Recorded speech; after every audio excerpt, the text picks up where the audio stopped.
अस्सलाम वालेकुम। उम्मीद करता हूँ आप सब खैरियत से होंगे। इस टाइम दुबई में सुबह के तकरीबन 7 का टाइम है और टेम्परेचर है इस टाइम 16 डिग्री। आज बाहर बहुत ज़्यादा धुंध है, देख लें यहाँ पर इंडिकेशंस आ रहे हैं कि अपनी स्पीड को कम रखें। और ये सुबह का टाइम है और धुंध की वजह से ऐसा लग रहा है कि शाम से भी ज़्यादा टाइम हो गए। आज पाकिस्तान में जो मरी वाला मौसम है वो दुबई में हुआ है। बहुत ज़बरदस्त मौसम है। बस अल्लाह पाक से दुआ है कि अल्लाह पाक बराने रहमत भी नाज़िल फरमाए, क्योंकि काफ़ी टाइम से दुबई में बारिश नहीं हुई।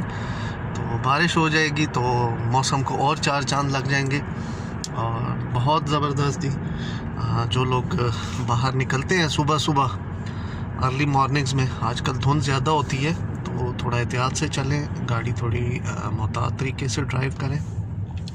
बाकी दुआओं में याद रखिएगा, अपना बहुत ज़्यादा ख्याल रखिएगा। अस्सलाम वालेकुम।